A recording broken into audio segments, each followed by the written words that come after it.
There are many good things I'm going to say about Talk to Me in this video, like that it's probably the most viscerally disturbed I've been in a theater in years, but paramount to all of them is that all of the most brutal, disturbing, phantasmagorical, and mean-spirited moments in this movie are not spoiled in the trailer. A real modern miracle, especially for horror. I'm looking at you, smile. But surprise does not a good movie make, so let's talk about why I think that Talk to Me could really end up being the best true horror movie of the year, how scary it actually is for all you scaredy cats, and also the very inspiring story behind this film. Yet another example of why horror is kind of the winning genre right now, the unproblematic fave. But Talk to Me takes this very cool concept of possession as a party game. Like, literally, it's sensationalized on social media and they sit in circles doing it for fun because it feels good, and it takes you through this demonic and bleak trip of what happens when it goes too far, mostly through the eyes of Sophia Wilde's Mia. Mia has recently lost her mother and starts to think that she might be able to contact her through this game. And especially at a time like this during the WGA and SAG-AFTRA strike, and again, I'll be attaching resources in all of my videos right now,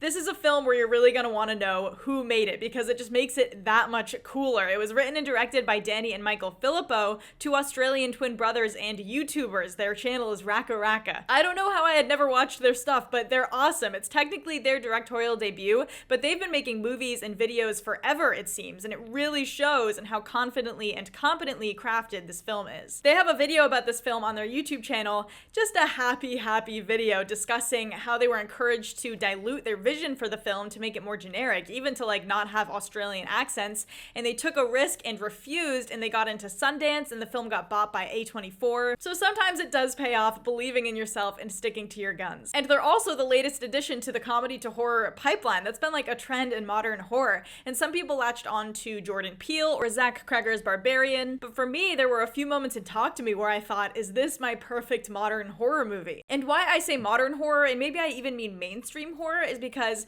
this film is not earth-shattering. It's following a lot of trends of the time, but it has enough of a spin on it that it doesn't feel conventional at all. The coming of age aspect is so timely and cool. It's using themes of grief, but it's so organic that doesn't feel stale. And it isn't so transgressive that it's unsuitable for a wider audience. And in that way, it reminded me of It Follows, Hereditary, and some of the imagery, even Lars von Trier, but it still manages to be its own thing. This is the kind of imagery that people are gonna be talking about. It sticks with you and is truly haunting. Like, I lost sleep after I saw this movie, and that almost never— I co-host a horror podcast. Like, that does not happen to me very often. And the best thing is that this movie doesn't rely on like cheap jump scares. It's all right in front of you, truly disturbing you with practical effects in contextual situations that actually move the narrative forward. I saw it at the Alamo Drafthouse and honestly was not expecting much, so I was like scarfing down chicken tenders and french fries and felt like I was gonna throw up. So that's my own fault, but if you're really not good with horror, I don't know, man. Tread lightly. It does have a lot of humor incorporated. Like, the way they balance tone is so impressive, so that might help. There's a bit of levity there. If you like horror but you're unsure, take some friends. You'll survive. But there is a lot of gore. There is children getting seriously hurt. Like, it does go there. So on the horror front, aces in my book. Like, when you think about the mechanics of a scare, it has it all. And technically, it's also seamless. It was so refreshing to see a film as solidly crafted as this that is so consistent in its tone and look. The practical effects also were just glorious. I will keep describing them as goopy. This movie has the goop, but they're so well done, and there's a lot of them. And I'll say it, better than Evil Dead Rise. I thought in Evil Dead Rise the Deadites looked a little too polished, but it's always sold so brilliantly here. And the cast, who are mostly young, pretty unknown actors, are a huge part of that. I hope we get to see a lot more of them soon. Sophia Wilde, Joe Bird, Alexander Jensen, really good stuff. Now, I did hear that they cut out some of the more depraved and gruesome stuff. I'm not sure if that was before or after the film was funded or after A24 picked it up.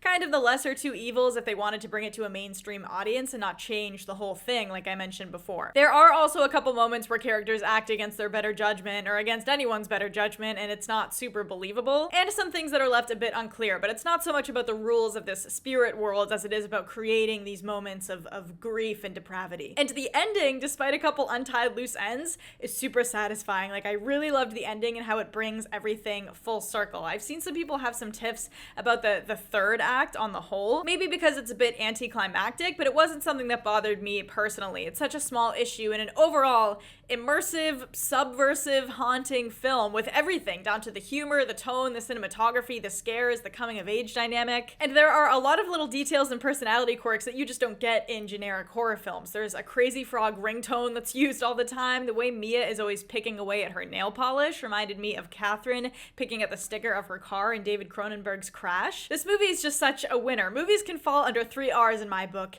They can rock, they can rule, and they can rip. And I think at different times, this movie does all of that. And I think people are gonna love it and just freak out over it. So I'm going to give Talk to Me 4 out of 5 stars. This is another one where I think I'm gonna go again with my friends and wait until then to hit it with a 4.5, but I obviously enthusiastically recommend this movie and recommend seeing it in theaters. We just saw Insidious the Red Door make $120 million on a $16 million budget. Another reason why horror just rocks, and in the wake of Barbenheimer, it's certainly gonna need a little help, and I think it deserves it. And I also can't wait to see what the Phillipou brothers do next. So let me know your thoughts on Talk to Me, guys. Are you planning on seeing it? Don't forget to like and subscribe and keep an eye out for more videos soon. Thanks for watching.